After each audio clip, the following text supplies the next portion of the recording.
إن الحمد لله نحمده ونستعينه ونستغفره ونعوذ بالله من شرور أنفسنا ومن سيئات أعمالنا من يهده الله فلا مضل له ومن يضلل فلا هادي له وأشهد أن لا إله إلا الله وحده لا شريك له وأشهد أن محمدا عبده ورسوله يا أيها الذين آمنوا اتقوا الله حق تقاته ولا تموتن إلا وأنتم مسلمون يا أيها الناس اتقوا ربكم الذي خلقكم من نفس واحدة وخلق منها زوجها وبث منهما رجالا كثيرا ونساء واتقوا الله الذي تساءلون به والأرحام إن الله كان عليكم رقيبا يا أيها الذين آمنوا اتقوا الله وقولوا قولا سديدا يصلح لكم أعمالكم ويغفر لكم ذنوبكم ومن يطع الله ورسوله فقد فاز فوزا عظيما أما بعد فإن أصدق الحديث كتاب الله وأحسن الهدي هدي محمد صلى الله عليه وسلم وشر الأمور محدثاتها وكل محدثة بدعة وكل بدعة ضلالة وكل ضلالة في النار اتقوا الله يا عباد الله. മനുഷ്യർക്ക് ചിന്തിക്കാനും പാഠം ഉൾക്കൊണ്ട് ജീവിതം നയിക്കാനും പ്രേരകമാകുന്ന ഒട്ടേറെ വചനങ്ങൾ അള്ളാഹുവിൻ്റെ ദൃഷ്ടാന്തങ്ങളെ അറിയിച്ചുകൊണ്ട് വിശുദ്ധ ഖുർആനിൽ നമുക്ക് കാണാൻ കഴിയും. അള്ളാഹു ഉണർത്തി വഫിൽ അർളി ആയാത്തുൽ ലിൽ മൂഖിനീൻ വഫി അൻഫുസികും അഫലാ തുബ്സിറൂൻ. ദൃഢവിശ്വാസികൾക്ക് ഭൂമിയിൽ ഒട്ടേറെ ദൃഷ്ടാന്തങ്ങളുണ്ട്, നിങ്ങളുടെ ശരീരങ്ങളിലുമുണ്ട് ആ ദൃഷ്ടാന്തങ്ങൾ, നിങ്ങൾ കണ്ടറിയുന്നില്ലേ എന്ന് അള്ളാഹു ചോദിക്കുന്നു. വകഅയ്യിൻ മിൻ ആയത്തിൻ ഫിസ് സമാവാതി വൽ അർളി യമറുന അലൈഹാ വഹും അൻഹാ മുഅ്രിളൂൻ. ആകാശങ്ങളിലും ഭൂമിയിലും എത്രയെത്ര ദൃഷ്ടാന്തങ്ങൾ, അതിനരികിലൂടെയാണ് അവർ നടന്നു പോകുന്നത്, എന്നിട്ടതിൽ നിന്ന് പാഠം ഉൾക്കൊള്ളാതെ അവരകന്നു പോകുന്നു എന്ന് അള്ളാഹു ഓർമ്മപ്പെടുത്തി സൂറത്തു യൂസുഫിലൂടെ. ദൃഷ്ടാന്തങ്ങൾ അള്ളാഹു അവതരിപ്പിക്കുന്നതിൻ്റെ ലക്ഷ്യം തിരിച്ചറിയാൻ ബുദ്ധിയുള്ള മനുഷ്യർക്ക് സാധിക്കണം. അതാണ് പ്രധാനം. ജാഹിലിയ കാലഘട്ടത്തിൽ ദീർഘകാലം ജാഹിലിയത്തിലായി ജീവിക്കുകയും തൻ്റെ ജീവിതത്തിൻ്റെ അവസാന സമയങ്ങളിൽ ഇസ്ലാമിലേക്ക് കടന്നു വന്ന വ്യക്തിത്വമാണ് ലബീദ് ഇബ്നു റബീഅ റളിയല്ലാഹു അൻഹു. അദ്ദേഹം ഇസ്ലാമിലേക്ക് വന്ന ശേഷം ജാഹിലിയത്തിലെ കവിയായിരുന്ന അദ്ദേഹം ഒരു കവിത വരി മാത്രമാണ് ഉരുവിട്ടത് എന്ന് വായിക്കാൻ കഴിയും. അൽഹംദുലില്ലാഹില്ലദീ ലം യഅ്തിനി അജലി ഹത്താ ലബിസ്തു മിനൽ ഇസ്ലാമി സിർബാല. എനിക്ക് ആയുസ്സു നീട്ടിത്തന്ന അള്ളാഹുവിന് സർവസ്തുതിയും. അതുകൊണ്ടാണല്ലോ എനിക്ക് ഇസ്ലാം എന്ന മൂടുപടം അണിയാൻ കഴിഞ്ഞത് എന്നാണ് ഇസ്ലാമിലേക്ക് കടന്നു വന്ന ശേഷം ഉരുവിട്ട കവിതയിലൂടെ അദ്ദേഹം അറിയിച്ചത്. അദ്ദേഹം ചൊല്ലിയ മറ്റു കവിതാ ശകലങ്ങളും നമുക്ക് കാണാം. ഫയാ അജബൻ കൈഫ യുഅ്സൽ ഇലാഹു അം കൈഫ യജ്ഹദുൽ ജാഹിദ് വഫീ കുല്ലി ഷൈഇൻ ലഹു ആയത്തുൻ തദുല്ലു അലാ അന്നഹു വാഹിദുൻ വലില്ലാഹി ഫീ കുല്ലി തഹരീകത്തിൻ വതസ്കീനത്തിൻ അബദൻ ഷാഹിദു. എങ്ങനെ ഒരാൾക്ക് അള്ളാഹുവിനെ ധിക്കരിച്ച് ജീവിക്കാൻ കഴിയും? എങ്ങനെ ഒരാൾക്ക് അള്ളാഹുവിനെ നിഷേധിക്കാൻ കഴിയും? ഏതൊരു വസ്തുവിലും അള്ളാഹു ഏകനാണെന്നറിയിക്കുന്ന തെളിവുണ്ടല്ലോ. ഓരോ അടക്കത്തിലും ചലനത്തിലും അള്ളാഹുവിനെ തെളിയിക്കുന്ന ദൃഷ്ടാന്തങ്ങൾ ഉണ്ടല്ലോ, എന്നിട്ടും എന്തേ മനുഷ്യർ ഇങ്ങനെ അള്ളാഹുവിനെ ധിക്കരിച്ച് നിഷേധിയായി മാറുന്നു എന്നാണ് അദ്ദേഹം ആ വരികളിലൂടെ ചോദിച്ചത്. അതുകൊണ്ട് തന്നെ ദൃഷ്ടാന്തങ്ങളെ ബോധ്യപ്പെടുന്ന മനുഷ്യന് അള്ളാഹുവിലേക്ക് വിനയപൂർവം കീഴ്പ്പെടാൻ കഴിയണം. അതിനാണ് അള്ളാഹു വിവിധ തരത്തിലുള്ള ദൃഷ്ടാന്തങ്ങൾ അവതരിപ്പിച്ചു കൊണ്ടിരിക്കുന്നത്. യുഫസ്സിലുൽ ആയാതി ലഅല്ലക്കും ബിലിഖാഇ റബ്ബിക്കും തൂഖിനൂൻ. നിങ്ങൾ അള്ളാഹുവിനെ കണ്ടുമുട്ടുന്ന കാര്യം അതിൽ ദൃഢവിശ്വാസികളാകാൻ അള്ളാഹു അവൻ്റെ ദൃഷ്ടാന്തങ്ങളെ നിങ്ങൾക്ക് മുമ്പിൽ വിവരിക്കുന്നു എന്നാണ് അള്ളാഹു ഓർമ്മപ്പെടുത്തിയത്. ഫലഹു അസ്ലിമു വബശ്ശിരിൽ മുഖ്ബിതീൻ. നിങ്ങൾ അവന് ജീവിതം സമർപ്പിച്ച് വിനീതരായി തീരുക, അവർക്ക് നബിയെ സന്തോഷവാർത്ത അറിയിക്കുക എന്ന് അള്ളാഹു ഓർമ്മപ്പെടുത്തി. അബ്ദുറഹ്മാൻ നാസിറു സഅദി റഹ്മഹുല്ല ഈ ആയത്തിൽ പരാമർശിച്ച മുഖ്ബിതീൻ, വിനീതർ, ആരാണവർ? അൽ ഖാളിഉ ലി റബ്ബിഹി, അൽ മുസ്തസ്ലിമു ലി അംരിഹി, അൽ മുതവാളിഉ ലി ഇബാദിഹി. അള്ളാഹുവിനെ വിനയപ്പെട്ട് ജീവിക്കുന്നവൻ ആരാണ്? റബ്ബിന് കീഴ്പ്പെട്ടവൻ, അവൻ്റെ വിധിവിലക്കുകൾക്ക് വിധേയമായവൻ, അള്ളാഹുവിൻ്റെ അടിമകളോട് വിനയത്തോടെ പെരുമാറുന്നവൻ. അഥവാ അക്രമത്തിൻ്റെ വഴി സ്വീകരിക്കാത്തവരാണ് വിനയമുള്ളവർ എന്ന് ഈ ആയത്തിൽ നിന്ന് മനസ്സിലാക്കാൻ സാധിക്കും. അതുകൊണ്ട് തന്നെ എല്ലാവിധ അക്രമങ്ങളിൽ നിന്നും വിട്ടുനിൽക്കാൻ നമുക്ക് സാധിക്കണം. ഇന്നഹു ലാ യുഹിബ്ബുൽ ളാലിമീൻ. അക്രമികളെ അല്ലാഹു സുബ്ഹാനഹു വ തആല ഇഷ്ടപ്പെടുകയില്ല എന്നാണ്. മാത്രവുമല്ല, അക്രമികൾക്കെതിരിൽ ശക്തമായി നിലകൊള്ളുന്നവനാണ് അല്ലാഹു സുബ്ഹാനഹു വ തആല. വലാ തഹ്സബന്നല്ലദീന ളലമു. അക്രമികളായ ആളുകൾ വിചാരിക്കരുത്, അക്രമികൾ ഒരിക്കലും വിചാരിച്ചു പോകരുത് അവരുടെ അക്രമത്തെക്കുറിച്ച് അള്ളാഹു അശ്രദ്ധനാണെന്ന് എന്നറിയിക്കുന്ന ഒട്ടേറെ വചനങ്ങൾ വിശുദ്ധ ഖുർആനിൽ കാണാൻ കഴിയും. അള്ളാഹു സുബ്ഹാനഹു വ തആല അക്രമികൾക്കെതിരിൽ നിലകൊള്ളും എന്നും റസൂലുള്ളാഹി സ്വല്ലല്ലാഹു അലൈഹി വസല്ലം പറഞ്ഞു. ഇമാം ബുഖാരിയും മുസ്ലിമും ഉദ്ധരിച്ച ഹദീസിൽ കാണും, അൻ അബീ മൂസൽ അശ്അരി റളിയല്ലാഹു അൻഹു ഖാല റസൂലുള്ളാഹി സ്വല്ലല്ലാഹു അലൈഹി വസല്ലം ഇന്നല്ലാഹ അസ്സ വജല്ല യുംലി ലിൽളാലിമി ഫഇദാ അഖദഹു ലം യുഫ്ലിതുഹു. ഒരുപക്ഷെ അല്ലാഹു സുബ്ഹാനഹു വ തആല അക്രമികളെ അയച്ചുവിടും, അവരെ പിടിക്കാതെ അവരെ അക്രമത്തിലായി വിട്ടുകൊണ്ടിരിക്കും. അല്ലാഹ് എങ്ങാനും പിടിച്ചാലുണ്ടല്ലോ, അള്ളാഹുവിൻ്റെ പിടുത്തത്തിൽ നിന്ന് കുതറി മാറാൻ അവർക്ക് സാധ്യമല്ല. ഇത് പറഞ്ഞുകൊണ്ട് റസൂലുള്ള പാരായണം ചെയ്തു, വകദാലിക അഖ്ദു റബ്ബിക ഇദാ അഖദൽ ഖുറ വഹിയ ളാലിമ ഇന്ന അഖ്ദഹു അലീമുൻ ഷദീദ്. അങ്ങനെയാണ് ആ അക്രമികളായ ആളുകൾ അവരക്രമത്തിലായിക്കൊണ്ടിരിക്കുമ്പോൾ അല്ലാഹ് അവരെ പിടികൂടിയത്. അള്ളാഹുവിൻ്റെ പിടുത്തം അതിശക്തമാണ്, വേദനാജനകമാണ്.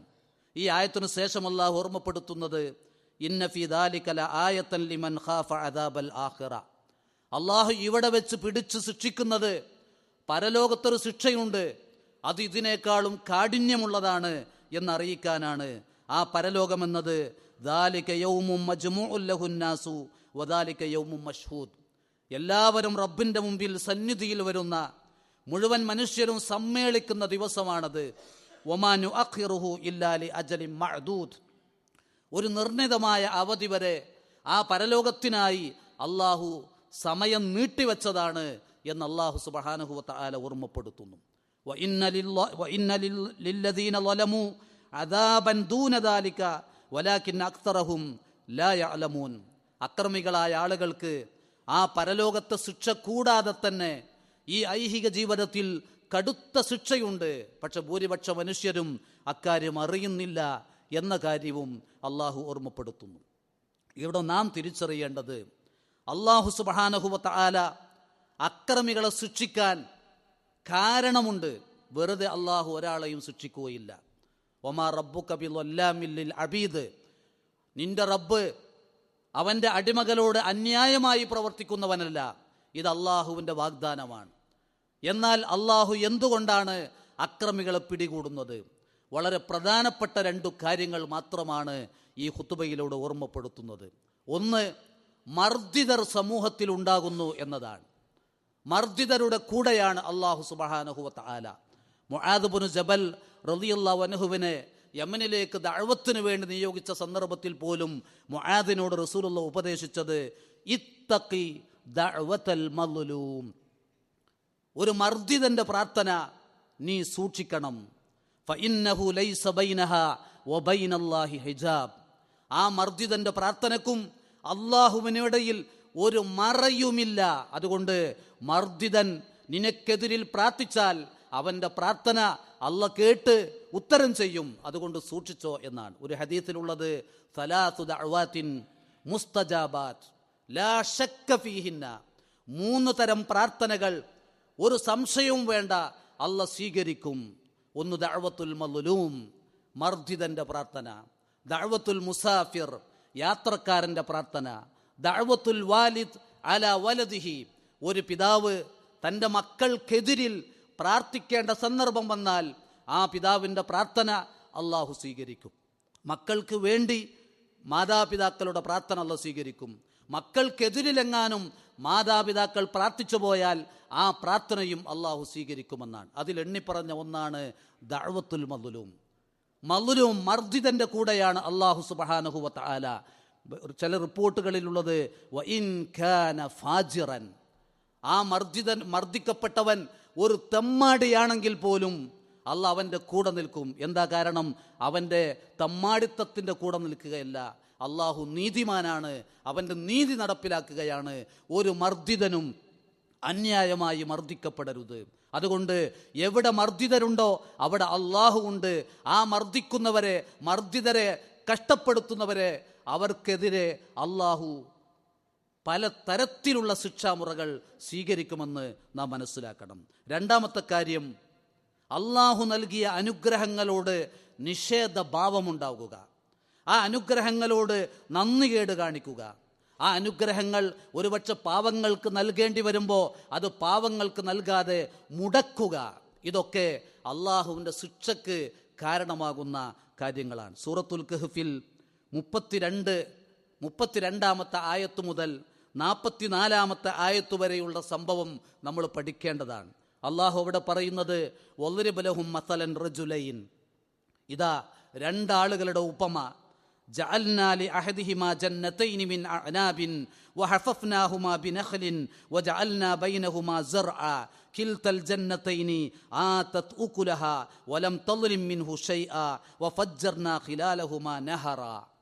2 പേരിൽ ഒരാൾക്ക് അള്ളാഹു 2 തോട്ടങ്ങൾ കൊടുത്തു, മുന്തിരിത്തോട്ടങ്ങൾ.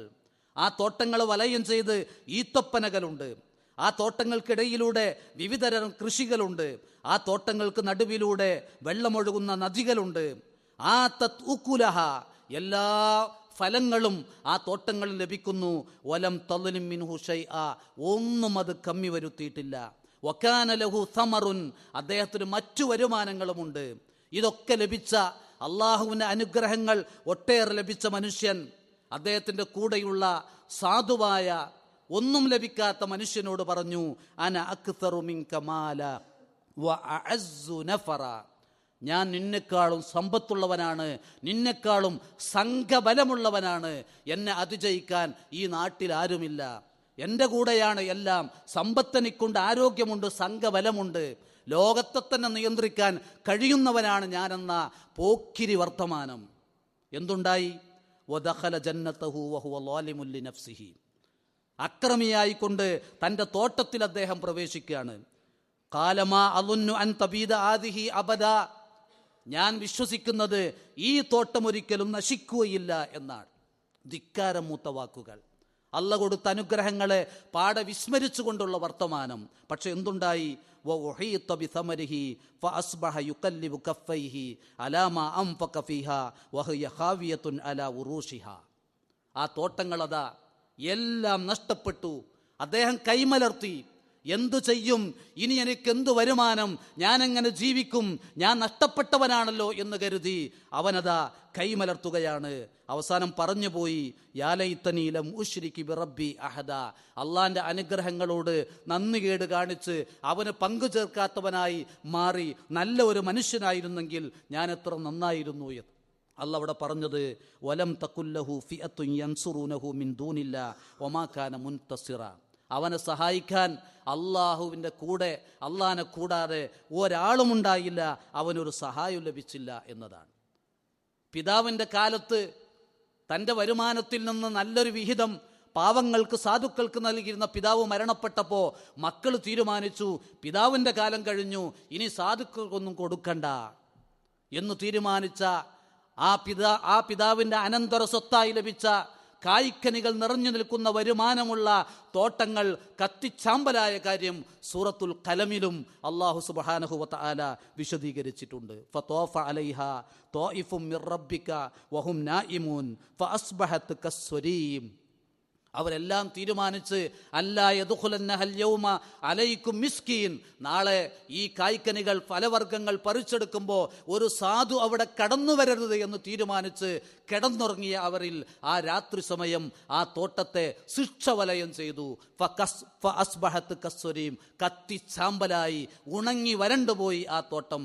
എന്നിട്ട് അല്ലാഹ് ആ സംഭവം ഇവിടെ അവസാനിപ്പിച്ചത്, കദാലിക്കൽ അദാബു വല അദാബുൽ ആഖിറതി അക്ബർ ലൗ കാനൂ യഅലമൂൻ. അങ്ങനെയാണ് ശിക്ഷ. അള്ളാന്റെ ശിക്ഷ പരലോകത്തേത് ഇതിലേറെ കഠിനമാണ്, അവരൊന്ന് അറിഞ്ഞിരുന്നെങ്കിൽ എന്നതാണ്. ഇതിൽ നിന്നൊക്കെ നമുക്കും ഇന്ന് ലോകത്ത് നടക്കുന്ന സംഭവ വികാസങ്ങളിൽ നിന്ന് വിശ്വാസികൾക്ക് പാഠമുണ്ട്.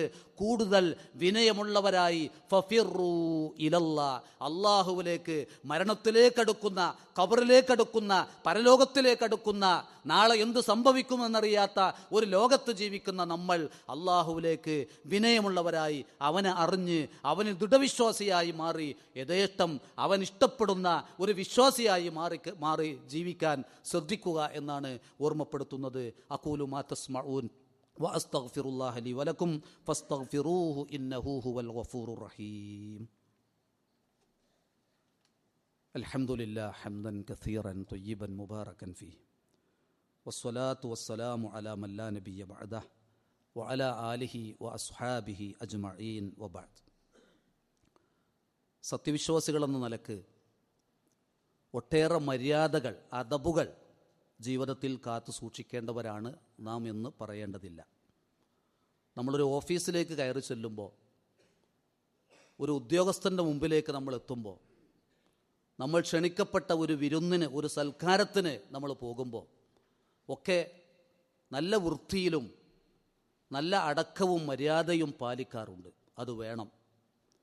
ഇതിലുപരി ഏറ്റവും അടക്കവും മര്യാദകളും പാലിക്കേണ്ട നമ്മുടെ സന്ദർഭമാണ് അള്ളാഹുവിൻ്റെ മസ്ജിദുകളുമായി നമ്മൾ ബന്ധപ്പെടുമ്പോൾ. നബി സല്ലല്ലാഹു അലൈഹി വസല്ലം പറഞ്ഞത്, മൻ ഗദാ ഇലൽ മസ്ജിദി ഔ റാഹ അഅദ്ദല്ലാഹു ലഹു ഫിൽ ജന്നതി നുസുലൻ കുല്ലമാ ഗദാ ഔ റാഹ. ഇമാം ബുഖാരി മുസ്ലിമും ഉദ്ധരിച്ച ഹദീസാണ്. ആരെങ്കിലും രാവിലെ പള്ളിയിൽ പോകുന്നു, അതുപോലെ വൈകുന്നേരം പോകുന്നു, ഇങ്ങനെ ജീവിതത്തിൻ്റെ രണ്ട് അറ്റങ്ങളിലും പള്ളികളിലേക്ക് പോയും വന്നുകൊണ്ടിരിക്കുന്നു. ഈ ഹദീസിൻ്റെ വിശദീകരണത്തിൽ വൽ മഖ്സൂദു ലൈസ ഹാദൈനിൽ വഖ്തൈനി ബി ഖുസൂസിഹിമ വ ഇന്നമൽ മഖ്സൂദു അൽ മുദാവമതു അല ദഹാബി ഇലൽ മസ്ജിദി ലിൽ ഇബാദത്തി വസ്സലാ. രാവിലെയും വൈകുന്നേരം എന്ന് പറയുമ്പോൾ ആ രണ്ട് സമയങ്ങളിൽ മാത്രമല്ല, മറിച്ച് അതുകൊണ്ട് ഉദ്ദേശിക്കുന്നത് പള്ളിയിലേക്കുള്ള വരവും പോക്കും അത് പതിവാക്കണം എന്ന് പറഞ്ഞാൽ 5 നേരത്തെ നിസ്കാരത്തിന് പോയിക്കൊണ്ടിരിക്കണം, അതതിൽപ്പെടും. ഇങ്ങനെ അള്ളാഹുവിൻ്റെ ഭവനങ്ങളുമായി ബന്ധപ്പെടുമ്പോൾ അഅദ്ദല്ലാഹു ലഹു ഫിൽ ജന്നതി നുസുല, അള്ളാഹു അവർക്ക് ഒരു വിരുന്ന് സ്വർഗത്തിൽ ഒരുക്കിക്കൊണ്ടിരിക്കുമെന്നാണ്. അതുകൊണ്ട് തന്നെ അള്ളാഹുവിൻ്റെ ഭവനങ്ങളുമായി ബന്ധപ്പെട്ട് വിശുദ്ധ ഖുർആനിൽ അള്ളാഹു പ്രത്യേകം പറഞ്ഞ കാര്യമാണ്, യാ ബനി ആദം ഖുദൂ സീനതകും ഇൻദ കുല്ലി മസ്ജിദിൻ. ഓരോ മസ്ജിദിനരികിലും നിങ്ങൾ നിങ്ങളുടെ ഭംഗി പ്രകടിപ്പിക്കണം. ഈ ആയത്തിൻ്റെ ഷറഹിൽ കാണാം, കൂനു ഇൻദ അദാഇ കുല്ലി സ്വലാത്തിൻ അലാ ഹാലത്തിൻ മിന സീനത്തിൽ മശ്റൂഅ മിൻ സിയാബിൻ സാത്തിറ ലി ഔറാത്തിക്കും വനലാഫത്തിൻ വത്വഹാറത്തിൻ വനഹവി ദാലിക. പള്ളികളുടെ അടുത്ത് ഭംഗിയുള്ള വസ്ത്രം, നല്ല ആഡംബരം, ഭംഗി സ്വീകരിക്കണമെന്ന് പറഞ്ഞാൽ നിങ്ങളുടെ ഔറത്ത് മറക്കുന്നതും അതോടൊപ്പം വൃത്തിയുള്ളതും അള്ള ദീനിലൂടെ കൽപ്പിക്കപ്പെട്ട നിലക്കുള്ള നല്ല വേഷം ധരിക്കണം. മിനൽ ലിബാസി അൻ നളീഫിൽ ഹസൻ, ഏറ്റവും നല്ല വൃത്തിയുള്ള വേഷം. പലപ്പോഴും പള്ളികളുമായി ബന്ധപ്പെട്ട് പലരും ഇത് ശ്രദ്ധിക്കാറില്ല. രാത്രി കിടന്നുറങ്ങിയ അതേ വസ്ത്രത്തിൽ പള്ളിയിലേക്ക് പുറപ്പെടുന്നവരെ കാണാം. അങ്ങനെയൊന്നുമല്ല അള്ളാഹുവിൻ്റെ ഭവനങ്ങളിലേക്ക് പുറപ്പെടേണ്ടത്. അതുപോലെ കളിക്കളത്തിലേക്ക് പോകുന്നവർ ആ കളിയുടെ യൂണിഫോം ധരിച്ച് പള്ളിയിലേക്ക് വരാം. ലക്ഷ്യം കളിക്കളമാണ്. പള്ളിയിലേക്ക്, അള്ളാഹുവിൻ്റെ ഭവനങ്ങളിലേക്ക് നല്ല വൃത്തിയുള്ള, പുരുഷന്മാരാണെങ്കിൽ സുഗന്ധം ധരിച്ചു തന്നെ ആ വൃത്തിയിൽ പുറപ്പെടുക എന്നുള്ളത് അതൊക്കെ ഒരു ഇബാദത്തിൻ്റെ ഭാഗമാണ്. സലഫുകളെ കുറിച്ച് കാണും, വഖദ് ഖാന സലഫു സ്വാലിഹു യഖിഫൂന ബൈന യദയില്ലാഹി ഫി ഇബാദതിഹിം വഹും ഫി അക്മലി സീന. നമ്മുടെ മുൻഗാമികൾ അള്ളാൻ്റെ മുമ്പിൽ ഇബാദത്തുകളായി നിൽക്കുമ്പോൾ ഏറ്റവും നല്ല ആഡംബരം എന്ന് പറഞ്ഞാൽ നേരത്തെ പറഞ്ഞ മതപരമായ ശരീഅത്തിൽ സ്ഥിരപ്പെട്ട നിലക്കുള്ള വേഷവിധാനം, വൃത്തിയിൽ നല്ല വസ്ത്രം ധരിച്ചാണ് അള്ളാൻ്റെ മുമ്പിൽ അവർ എഴുന്നേറ്റ് നിൽക്കാനാണ്.